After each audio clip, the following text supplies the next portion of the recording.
Hello everyone, welcome back to my channel. Today in this video we'll see how to use the VLOOKUP function in Microsoft Excel. So let us open the software.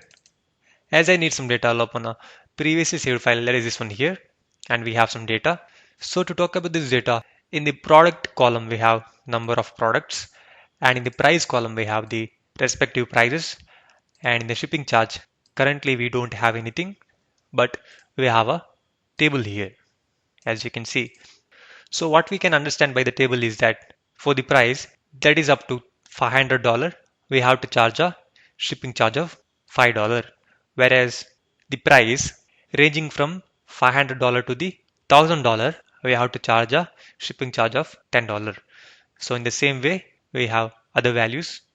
Got it? So looking at these values and entering it manually is a time taking job.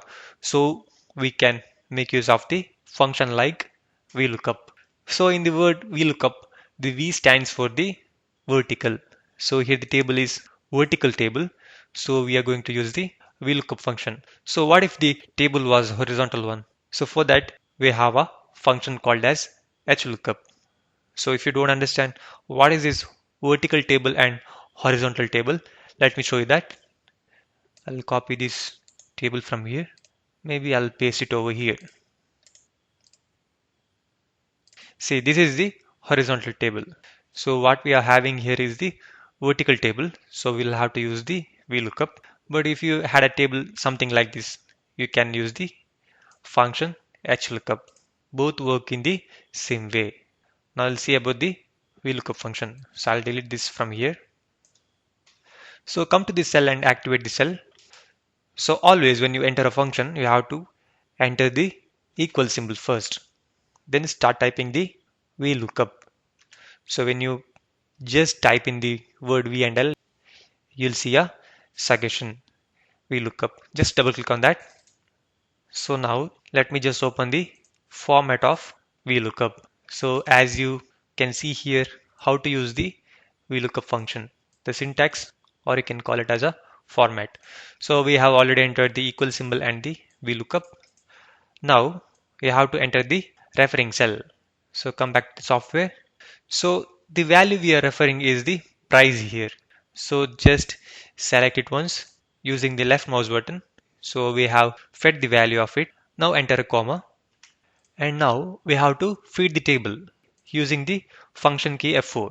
So how do we do that? So as you can see here we have number of conditions. So what you have to do is you have to feed the table. So drag over the table data except the title.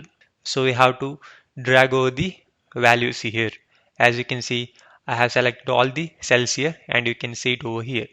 And you have to feed the value to the formula.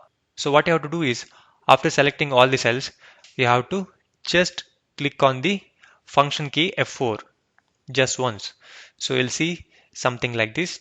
Now again enter a comma. So as you can see here in the table we have two columns. So just imagine the price is the column 1, the shipping charge is the column 2. So in the column 2 we are having the value that we are looking for. So what you have to do is you have to enter the number 2 here because the value you are looking for is available in the column 2 when you look at this table. Got it? Just imagine the price column as the column 1 and the shipping charge column as the column 2, and we need the value from the column 2. So you have to enter the number 2 here. Got it? So now click on enter from the keyboard. So can you see that for a product that is $500, you'll be charging $5 shipping charge. So just select that cell or highlight that cell. Now come to the bottom right corner of the cell. Now as you can see, the cursor is thick plus. When you come to the bottom right corner, it becomes the thin plus. Now click over there and drag downwards. Can you see that we automatically got the values and you can cross check the answer. So if you had a lot of data and you have to do a calculation something like this, this will be a time saver. So this is how you can make use of the VLOOKUP function. If you had a horizontal table, you can follow the same method, but just type in the HLOOKUP instead of the VLOOKUP function after the equal symbol. Got it? So if you have any doubts, please comment below. Please subscribe my channel for more videos like this. Thank you.